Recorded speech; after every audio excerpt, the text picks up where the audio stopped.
Congressman Stephen Horsford, and NSC's Managing Director of Government Affairs, Katie Spiker.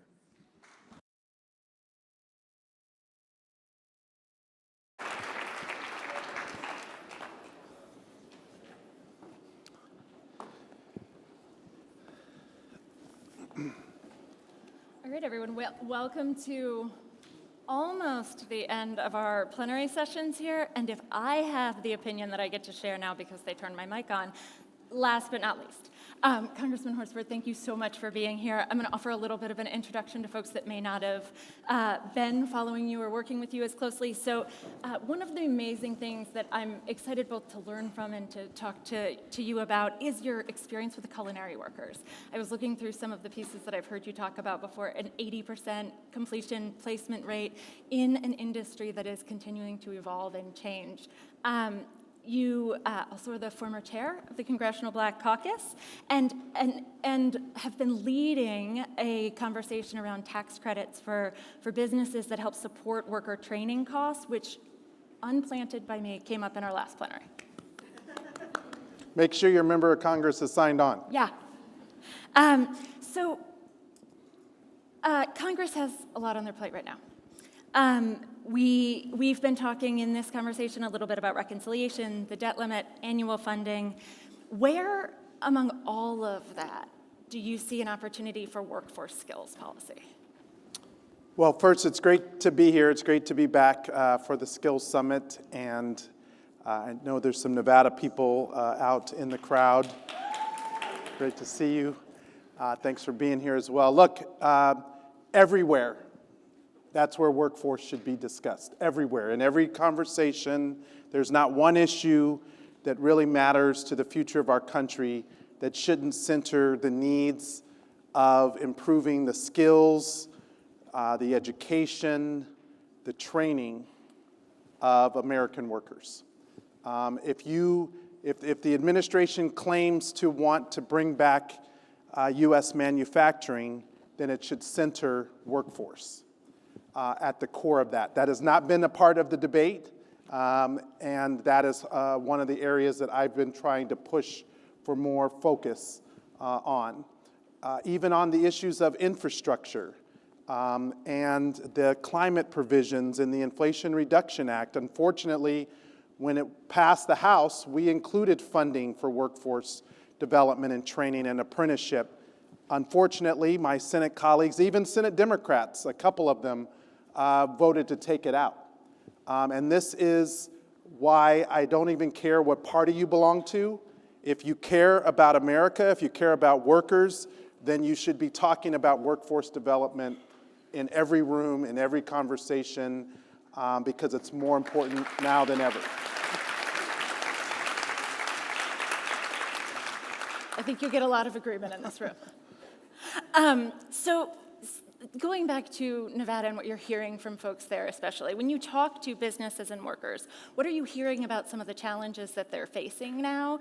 And how can you or are you using those insights to inform the pieces of work that you're doing at the federal level? Well, look, I am for economic opportunity, not causing economic instability or uncertainty. And right now we have a lot of instability and uncertainty, and that creates anxiety, stress for workers, for small businesses, for mid-size and large businesses. So in Las Vegas, part of the district that I represent, and rural Nevada, I'm hearing the same thing. From the fact that international travel is down nearly 20%, primarily from Canada, that affects jobs and affects small businesses, because small businesses, a third of their revenue in Nevada comes from the tourism industry, and whether or not people are spending money and affecting our workforce. But I'm also hearing about it from small businesses that are concerned about whether or not they're going to be able to sell their products or their goods internationally, and the effect that these tariffs, which are taxes that Americans pay, not some foreign government, businesses and consumers here in America pay. I'm also hearing that people just want to thrive. We don't want to survive. You know, we've had the effects of the pandemic. We lived during the downturn in the recession after the housing crisis. What we're experiencing right now is self-inflicted. It's a choice. It did not have to be like this. And to be clear, I understand, I'm a member of the Ways and Means Committee, tariffs are a tool, and they should be used strategically, though, to, again, protect U.S. jobs, to incentivize U.S. manufacturing, and to protect U.S. business. But when you use it across the entire world with no discretion for who it affects or the long-term consequences now pushing us towards a recession, to me it's reckless, it's chaotic, and it's creating economic instability when we should be pursuing policies around growing economic opportunity for everyone. That the theme of the instability completely lands with some of the conversations that we've heard from folks while we've been in part of this, this conversation. So you mentioned the Ways and Means work. I previewed a little bit around Skill Up Act and the tax credit. Can you talk a little bit about that particular priority and how you're thinking about building bipartisan support for that in the 119th Congress? Yeah, so I have two bills. One is the Work Opportunity Tax Credit and the Skills Up legislation. Please make sure your member of Congress and senator from all over the country sign up for both. The Work Opportunity Tax Credit is just making sure that we, again, center those who are chronically unemployed or disproportionately impacted by unemployment in our economic policies. By providing incentives, currently it's 40%, we want to lift it to 50%, to employers who hire those employees, whether it's individuals who were previously on TANF or other aid programs, to give them the opportunity to have a good paying job while also the benefits, so that they don't have the benefits cliff, which we see so often. You know, Skills Up is about partnering with the business community on skilling up the workforce and providing opportunities for work-based learning, which is really important. The program that I ran, the Culinary Training Academy, which is a joint labor management partnership, one of the largest hospitality programs in the country, along with our sister organization, Nevada Partners, that trained in multiple sectors, is all about providing those opportunities. And that's honestly where I learned to work across the aisle, if you will. In that case, it was working across labor and management with public and private funding resources to provide workforce training. In Congress, it's about working across the aisle with Democrats and Republicans, and so I am a part of a caucus called the Problem Solvers. You would think all of Congress should be considered the problem solvers. But our caucus is half Republican, half Democrats. I'm leading the workforce task force for the problem solvers. And so with your help, we are going to get bipartisan support for this legislation and make sure that, again, it's centered in all of the major policies, whether it's infrastructure or the CHIPS Act or trade.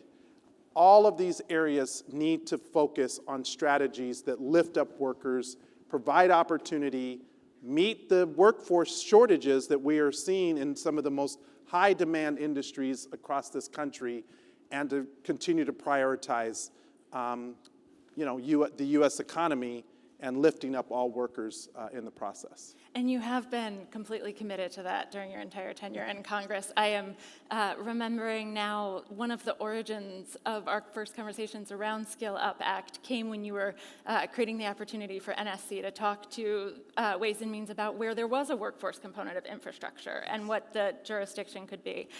You continued that leadership really strongly when you were the chair of the Congressional Black Caucus. You and you ensured that skills policies were core to the economic equity agenda that was put forward. As debates around diversity, equity, and inclusion become more polarized, whether it's around language or substance, how do you continue to have this conversation in an effective way? And in particular, how should we think about it when folks are on the Hill tomorrow? So when I was chair of the Congressional Black Caucus, I led a corporate accountability process with Fortune 500 companies. We had an overwhelming response, and it was really about lifting up a business imperative around diversity and inclusion. And what we learned in that process are 12 indicators of what good looks like in the workforce, in business diversity, and investing in the communities where those businesses operate. We're in a different environment now, and the attacks on diversity, equity, and inclusion are really attacks on the tools of opportunity. Follow me. If you attack education and apprenticeship and skills training, you're closing opportunity off to those who are underrepresented to begin with now.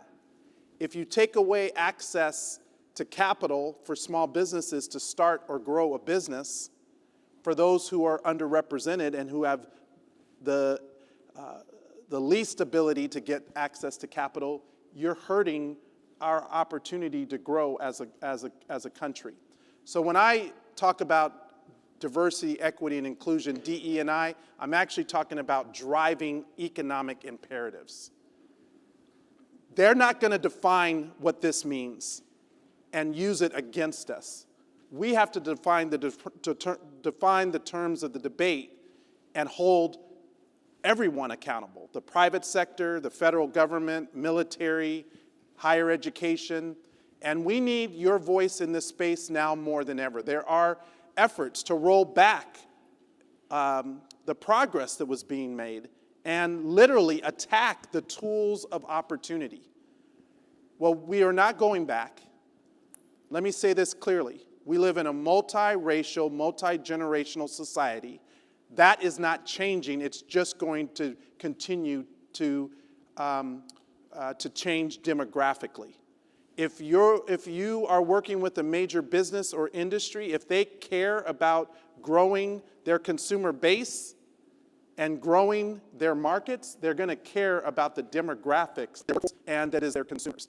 Even with the supply chain and the diversity of suppliers, it's also about having a diversity of where those suppliers come from.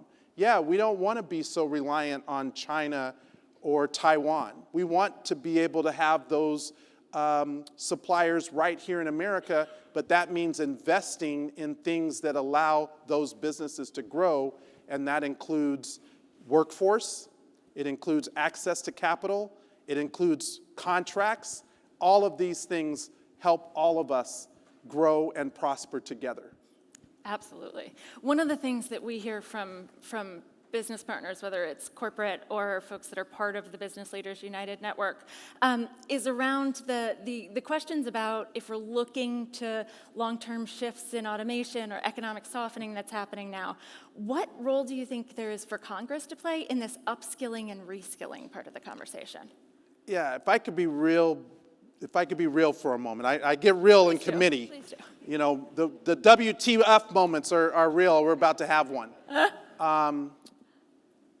You know, they're talking a lot about bringing manufacturing back to America. My question is, how are we going to ensure that it's manufacturing with jobs and not just robots? How are we going to make sure that we have automation and technology as a tool and not a replacement for the U.S. workforce? There's nothing in the debate that I'm hearing right now that ensures that we're lifting up the workers. I've said in many of the meetings I've been in, including with major industry, what are the skills that we're going to need to have as we bring these companies back to America? What are the skills to make these component pieces? Because it's a global supply chain, the pieces come from all over the world. So now what are the skills to make this gadget, that gadget, and to put them together under a manufacturing that works in America.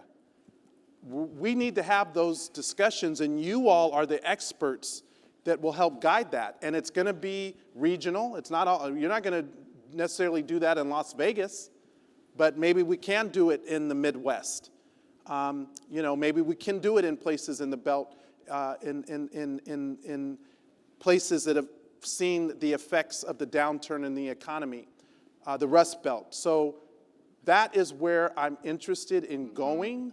But again, you all are the experts, and you can help inform this a lot more than members of Congress that don't have your background, that don't have your expertise, that don't know the right questions to ask, and then to align those skills with our local community colleges, with trade schools, with apprenticeship, with higher education, to ensure that we're driving those skills in the places where adults can learn and young people who need to be prepared for these careers need to get a head start. I was just at a career and technical school in my district last weekend, and I had to fight to get this school built in this particular area.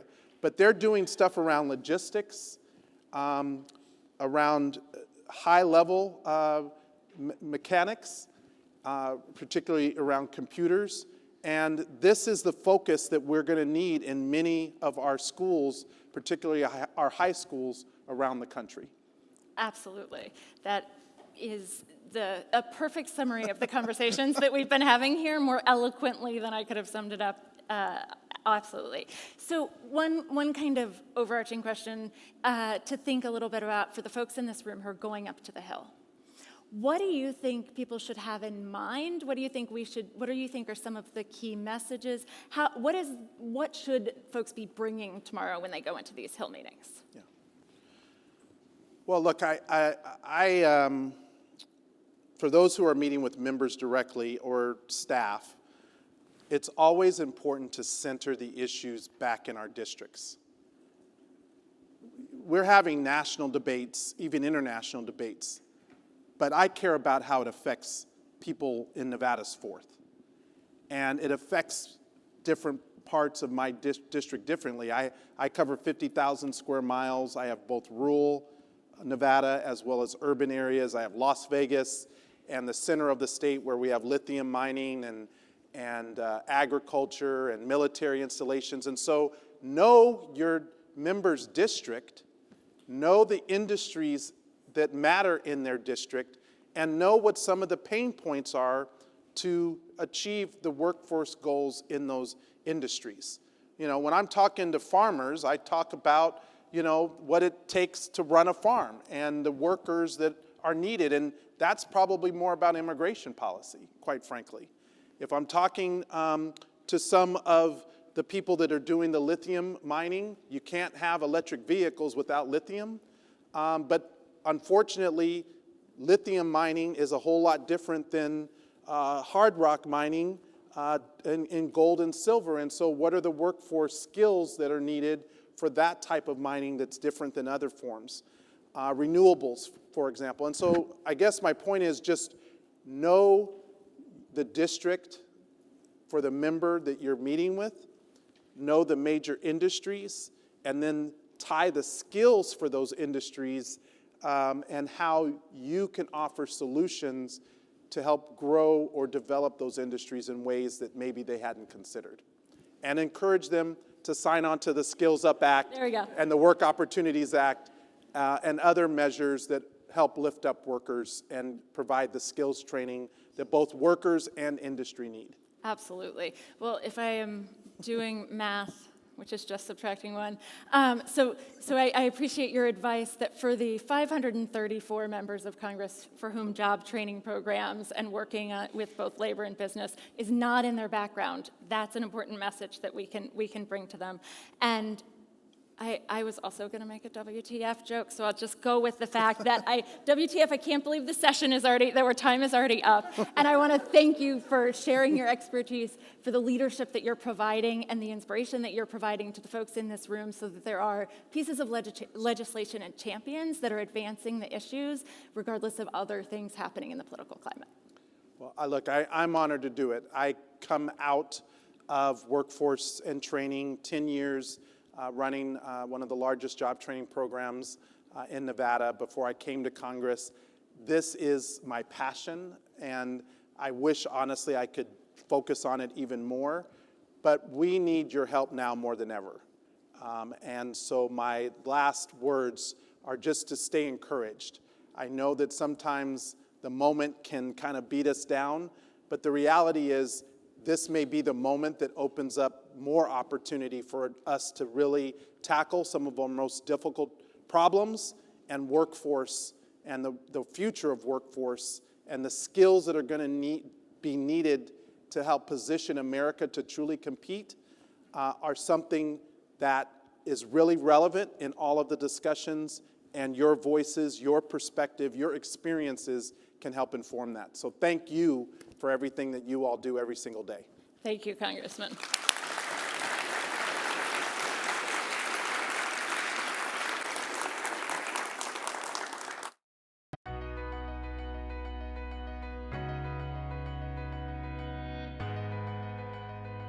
In the Cleveland-Cuyahoga area, we're facing tremendous challenges.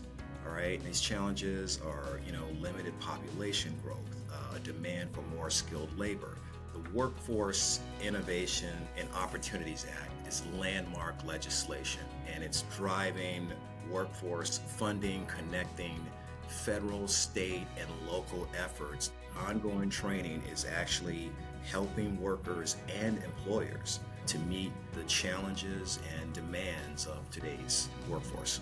My advice for workforce advocates like myself is to not get caught up in really what we do, but why we're doing it, right? And that is what's gonna create the connectivity, all right? The shared vision, the sense of purpose that everyone at the National Skills Coalition has, okay? I think that's what brings us together as a collective of professionals. Is this why we do the work.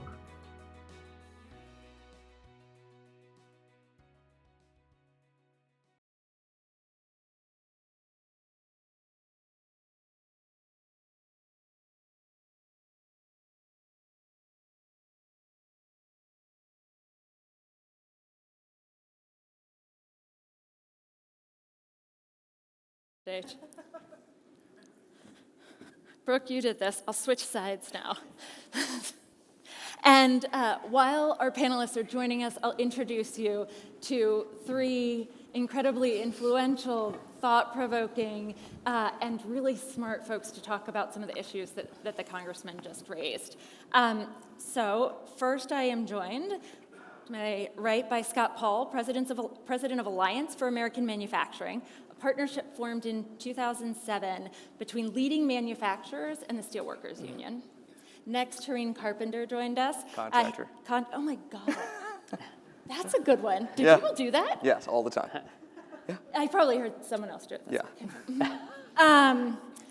Director of Workforce Innovation at the Burning Glass Institute, formerly with the National Economic Council in the previous administration. And finally, Chandler Morse, the Vice President for Public Policy at Workday and an esteemed NSC board member.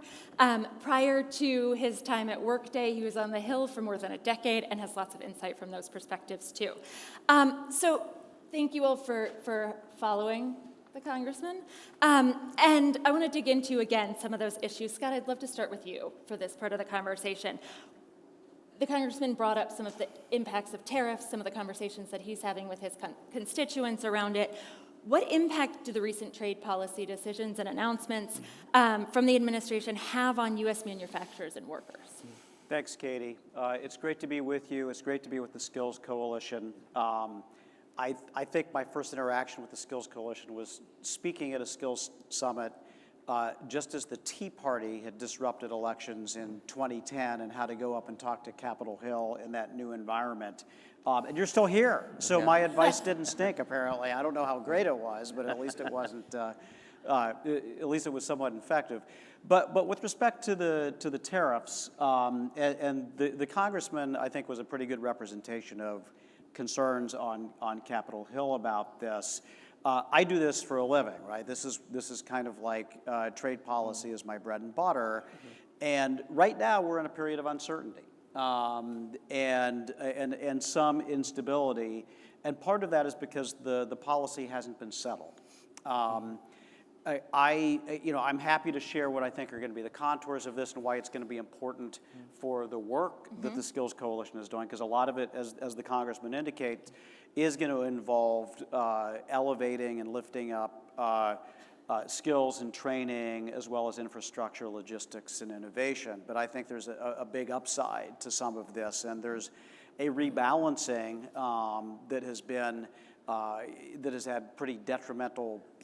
The fact that it wasn't addressed has had pretty detrimental consequences for manufacturing in our nation and the China shock and things that you've seen in many of your communities probably. So I do see in certain sectors there being the promise and potential for a substantial amount of job growth, again, as the Congressman said, along with some automation. Those would include the automotive sector, both EVs and other sorts of vehicles as well. I think we're likely to see a consolidation of supply chains and some new OEMs come to the United States. Pharmaceuticals, we've already seen a massive number of announcements of pharmaceutical companies announce that they're bringing large factories to the United States. They're going to be game changers from a lot of these communities. Semiconductors, something that was underway in the last administration, and thanks to the incredibly forward-looking Chips and Sciences Act, which didn't have any political benefit, but is going to have a long-term benefit for all of us as consumers, workers, and producers over the next generation to come. But the microelectronics supply chain is going to be something, and there's some geographic concentrations to all of that. And then there are some other industries as well. But the bottom line here is that if this all gets sorted out by this summer, and I do think it will, and obviously it's nauseating to look at right now because I understand the rationale for having strategic ambiguity in negotiations. It can give you some leverage, but to do that through social media and to do it as everybody's watching is what we would call non-traditional, I guess. And but I do see the end game on this, and I do see a way for a lot of companies to be able to absorb, respond to the tariffs. We're incredibly, exceptionally innovative and entrepreneurial economy, and to come out better for it on the backside. And the last thing I'm just going to say is that it is going to require a lot of serious skill building, reskilling, and agility on the part of local providers to respond to that, because I think the pace of transformation is going to accelerate. Agility, innovation, I like those as good themes. You spoke a little bit about the Chips and Science Act and some of the other pieces of legislation from the last administration. Harin, Contractor, I would like to jump to you. And when I don't read what's on the screen, you know, 100%. And think about the continued implementation of that and the work that you're doing at BGI right now. How would these trade policies help or hinder some of that implementation? And what impact could that have on workers' access to these jobs and businesses' access to skilled workers? So thanks, Katie. It's great to be back here. You all were such great partners when I was at the White House leading workforce development. So I really appreciate, we had a massive influx of workforce efforts that we tried to do in the administration. We tried to put it front and center for the first time, and you all were really key to that. And, being as part of the BGI theme, I always bring numbers because that's what we do. And so something that's already impacting potentially from the uncertainty that's happening or the threats of cancellations of the IRA tax credits, as well as the threats on tariffs of lithium and critical minerals. In Q1 alone, we've seen $6 billion of battery manufacturing projects canceled, right? And that's out of MIT, and that's recent data. These are announcements that are made during our administration that are now being pulled back, right? So a lot of these announcements may be happening, may not because of uncertainty. That means 45,000 jobs across the country, right? Almost $4 billion of revenue loss of workforce wages that are not going to be going to these communities. And these are things we need to be concerned about. There is an opportunity, as the Congressman said, with tariffs can be strategic. And if you tie workforce development and economic development, you can actually go on offense and actually bring competition and reshore a lot of these pieces. And we try to do that in the administration with the Good Jobs Challenge. We try to invest in communities that have been devastated from decades of globalization through the Build Back Better Regional Challenge. We try to do these things. But again, it was going to take time. And everyone's talking about abundance now. It just didn't happen fast enough, right? Some of these things to happen for us to feel it. But there is an opportunity to be able to soften the ground and provide an opportunity to go on offense. Right now, Burning Glass, we're doing some work with the state of Michigan on job quality because they're thinking about what transitions mean. And because not only will people transition from these jobs to different ones, we want to make sure they're better jobs. I guess that's the concern is, notionally, mostly manufacturing's better paying job than average wages. But then you talk to some folks in the communities that do transformer manufacturing, for instance. Not a great paying job. They have a worker shortage, and we know it's partly due to wages. When I talk to these CEOs, they're like, oh, I paid them $15 an hour. I'm like, that Amazon warehouse is paying $25. What are you doing? But these are things that need to start happening. They need to go together. And if there's not the workforce capacity to support the states and local communities to support the onshoring efforts, we're going to not see the success we want. I will leave this one company unnamed, then I'll stop ranting here for a second. There's a major manufacturing company that went along with all our workforce efforts that is launching registered apprenticeship. But because our capacity was taken away when we changed administrations, they kind of had to go on their own. We know Arizona is kind of new in terms of some of their capacity building. They're going to see almost 70% of the new registered apprenticeships fail, in their first effort, because they don't have the support and the technical assistance that's needed. And that's where I get worried about. Last week the president decided to sign a new executive order registered apprenticeship after he repealed mine.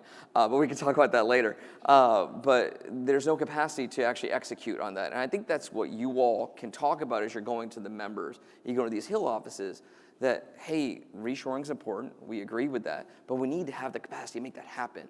The economic development workforce strategy need to tie together. So where is the support to actually do that? That is a great point in the tying together piece, and I want to come back to that in a different way a little bit later, and then ask Chandler to build on Scott and Harin's comments.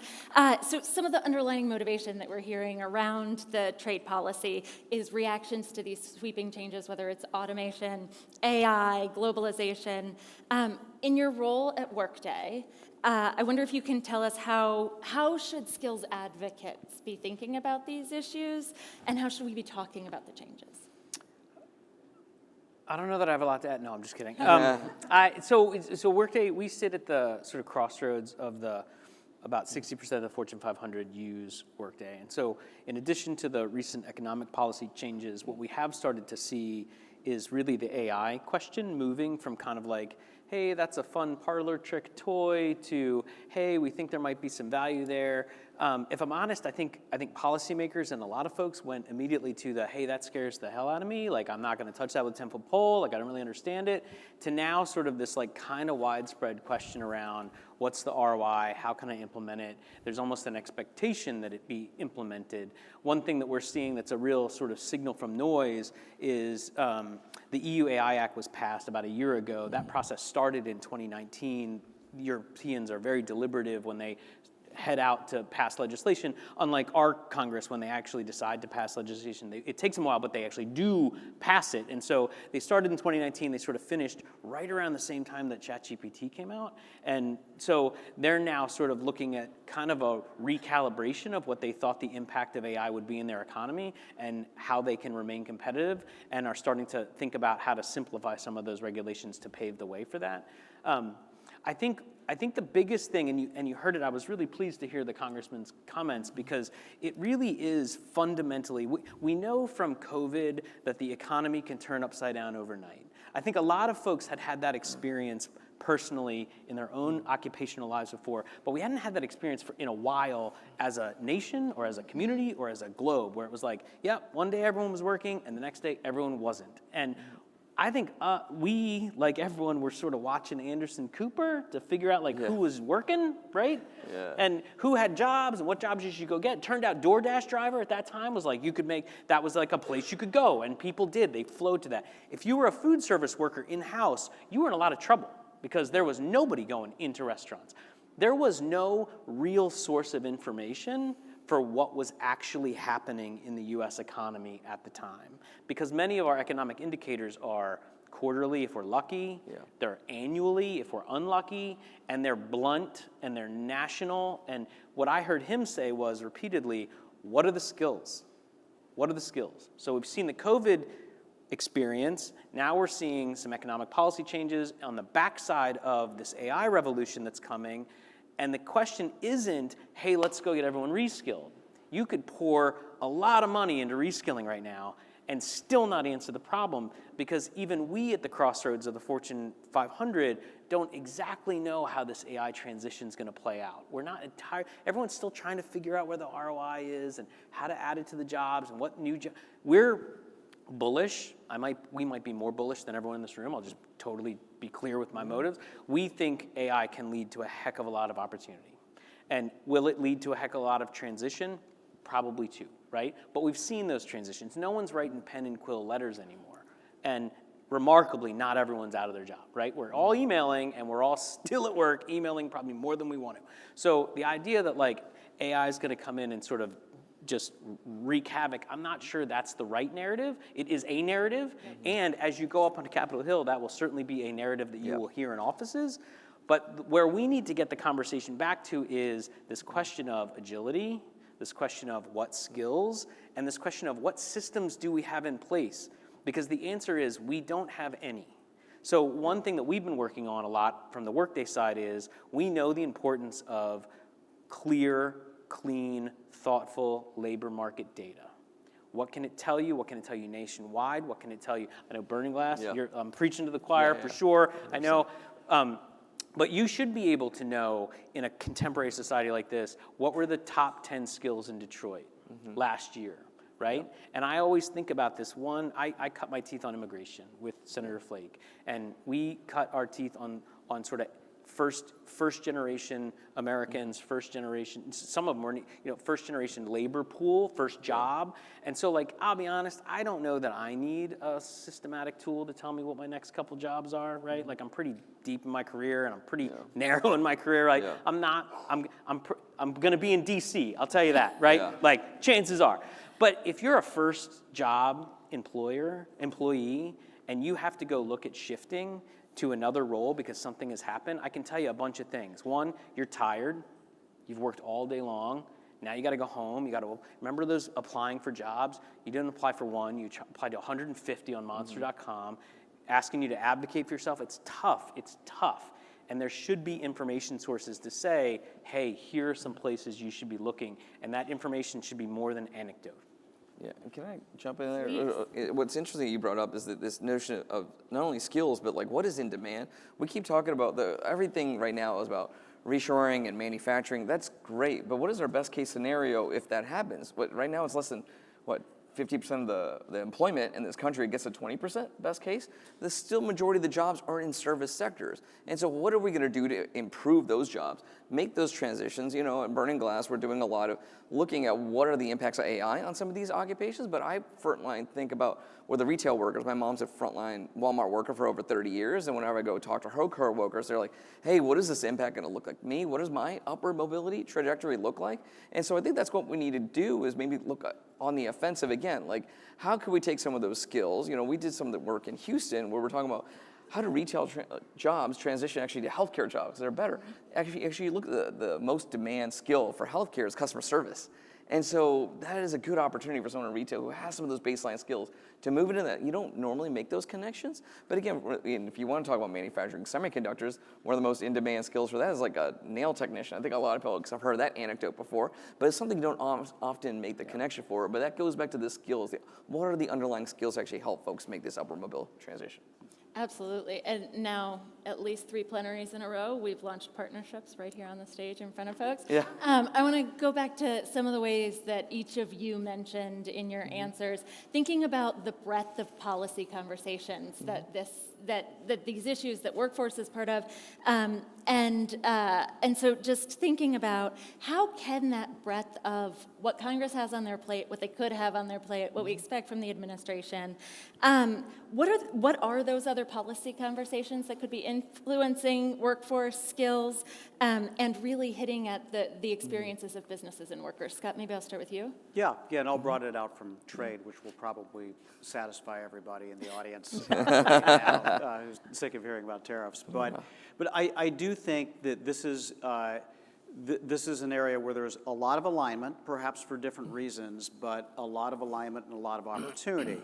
The alignment is this desire to have both to reshore some production, and I'll agree with Harin. There's a ceiling on that, but there's a pretty high ceiling. Yeah. There's a lot that we can do, along with providing more opportunities for Americans who don't want, don't have, or don't need a 4-year college degree, and that's the majority, right? And so you hear what Congressman Horsford said. You hear what some Republicans talk about it, and they're talking about the same thing, maybe in slightly different ways. And where I think the other dynamic that is incredibly valuable is that you're operating at a level that is very tangible, and that is either service providing or system improving, and so it's checking all of those boxes. You're part of the solution as well. Obviously, you can't do it for free. It takes some resources to do that. But I would say, and I don't say this particularly tongue-in-cheek, but I'd rather be a community college president right now or the head of a technical college than I would be of an Ivy League school, for a lot of different reasons. And I think that that's something that is going to be an asset as you're going in to talk to these audiences. But again, the workforce component is what is getting oftentimes either sidelined or doesn't have enough focus, and that's going to be key to all of this. It's going to be answer the questions: where are the workers? How do we get the workers? How do we get the skills? How do we do this? Can we do this? And the truth is, we can't. If we have resources, if we have policy support, and all of that, and you know this, but I think that's a message that you can deliver on a very state level or local basis to the lawmakers that you're talking to. Absolutely, and yet another reinforcement of why the conversations and the time that folks in this room have taken to be part of this is so important. Harin, same question. Sure. I can geek out on workforce policy all day. Obviously, I think you all are going to talk to them about trying to reauthorize WIOA. I think, that continues to be on the forefront. It has not been reauthorized in a while, and there's an opportunity to move that forward. And, there are some concerns in the reconciliation and the skinny budget that's already been released of massive workforce cuts. And at a time where there is a lot of economic uncertainty and transition, do we really want to peel those back, or we actually need influx of funding? One thing I think that could be interesting in the conversation is potentially more tax credits on the registered apprenticeship side. If they are really bullish, I was really happy to see this administration not go back to IRAPs, and that's great. But again, what is the capacity building for registered apprenticeship? There's nobody literally at the Department of Labor or Department of Education that can help actually do this now, right? There's very few staff at all left. I'm looking at my old colleague Nick to see actually how many people we have there anymore, which is like, yeah, very few. One thing that I've been talking to other colleagues about was TAA has been dead for a little while, but could we come back and do tariff adjustment assistance? There's an opportunity with AI, tariffs, to actually bring back a TAA that actually works, that has the supportive service, that actually can fully fund and blend into opportunities to help folks who might be adversely impacted by the technological and different changes here. And so, and again, to my colleagues here point, if the trade schools and the CTE efforts are gonna be on the forefront, how are we going to balance that with the cuts we've already had at Department of Education? So what are we going to do to actually fully support the capacity, not only the federal side, but on the state side? You talk to community colleges and CTE programs, they don't have capacity. One of the successful things we did in our administration was actually tie trade colleges and CTE colleges together with labor unions, because the labor unions have the faculty, which these programs don't have. The community colleges don't have the faculty. They don't have the curriculum. They don't have a lot of the academic supports. And so how could we think differently, incentivize these partnerships? You know, we were able to broker those partnerships in Augusta, with Augusta State Community, their community college there. We did the same thing in Baltimore. I think that's a playbook that could be run over and over again, that could be useful in red states or blue states. I am completely with you, Harin, on the opportunity, if I'm putting words in your mouth, around some of these apprenticeship conversations. One of the most interesting parts of that executive order a couple weeks ago was that there's a little bit of a call out to where businesses' role can be in certifying and recognizing these apprenticeship programs. And I think that that's something that we'll be reaching out to folks in this room about, to have more conversations, both with policymakers and then as we develop some of the conversations and policy recommendations. We'll And if you need, you could talk a little bit about, so a lot of folks might be familiar with the work we did on trucking, where trucking is a major problem in job quality.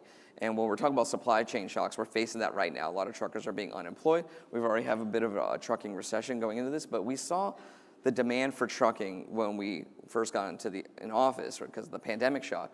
But no one wanted to fill these jobs with just poor quality jobs. So how can you actually make that a better job? We use registered apprenticeship to do that. Can you make it a better job through that? Because it better safety. You become a W-2 employee. They become better quality employers, and it's more stable. And we actually were successful getting almost 200 new registered apprenticeship programs in 3 months. The only way you could do that, U.S. Department of Labor, is they had capacity. We were able to do that. So can you use workforce training to improve job quality and build stabilization in normally fragile economies or sectors like supply chains? Good question. Chandler, I'm going to give you the last word on this, and abdicate my responsibility to sum up what we've been talking about. But actual question, what's next? What's next in DC? Where's the connection with workforce skills? And what are you looking for and looking at? I could offer a little bit of context, over sort of suggestions on what to say. I think you probably had a lot of suggestions on what to say. I think the context is, like, no shocker, we're in a new administration. I will say on the AI side, there is a very deep shift in orientation, and that is towards competitiveness, towards adoption at the federal level. I'd point to a couple of OMB memos in just a totally policy nerd out. We've talked about them a lot, but like they're strikingly good in terms of how to think about moving the federal government towards a sort of an AI basis. I think a lot about the messages that the federal government is sending as the largest employer in the country. So I think one is sort of the AI conversation at the federal level is shifting. And I think anything that doesn't recognize that is going to be kind of left out in the cold. I think the second is the workforce conversation. What will occupy Congress's time for the foreseeable future is reconciliation. It's very unclear. I think there's some really hopeful aspirations to get it done sort of soon. I think anyone that's been in this town a long time knows that the deadline is slipping before it finishes coming out of your mouth, and so we'll sort of see. But there's going to be very little air in the room until that's off the table. And which I think is, you can sort of withhold whether it's a good or a bad thing. It just is a thing. Like, this town is obsessed with reconciliation at this point, and it will be until it's completed. That does give some time to lay some foundation on sort of how this Congress is going to think about workforce. There is the WIOA bill that was sort of passed, strong bipartisan vote coming out of the House last Congress, teed up discussion draft coming out of the Senate. The package is there. There's sort of some question over kind of how much of that gets done in reconciliation, how much does reconciliation change that conversation, kind of what's left over after that. I think a strong message should be, not that I said I wasn't going to tell you what to say, but now I'm going to, I think a strong message should be that's not going to be done. Reconciliation is not going to finish that. So let's keep moving. I think the last piece, and we've mentioned it, but I want to just double down on something. In this town, things that cross administrations can be very, very powerful. It sort of takes some of that kind of whose was it and who should do it. And I want to flag that skills-based employment at the federal level was launched in the first Trump administration. And it was picked up and deepened by the Biden administration. And this administration, in the second Trump administration, has has signaled that it is still very interested in skills-based employment. There cannot be a stronger signal from the federal government on the direction of travel of workforce than really meaningfully sinking your teeth into a skills-based approach to talent. Now, one thing that we all know is that that can be challenging. And there's more than half the states have launched down that path, and I think they're finding out, like, hey, this is a little bit harder than just removing degrees from it's sort of a mind shift and a talent shift and a talent strategy shift and a reskilling shift. And so the one thing that I would my sort of takeaway is, there has never been a more important moment for the mission of National Skills Coalition. I say that as the reason I was hoping to join the board, because I see the direction of travel and I see how wide the landscape's gonna have to be and how wide the players are gonna have to be to get where we need to go. And where we need to go is a place where somebody who is facing an economic transition has some sense of what to go do next and has some resources to go do that next. One very meaningful step on that path is really getting the federal government to lock in on a skills-based approach and getting that operational, which I think is as non-controversial an issue in this landscape as you can get at this point. Everybody's nodding their head That's here right. and in the audience, so that sounds fantastic. Thank you all for being part of this conversation, for sharing your expertise, and for helping us tie together some of these topics that we all hear about with the one that we spend most of our time thinking about and working on. I hope folks will join me in thanking our panelists.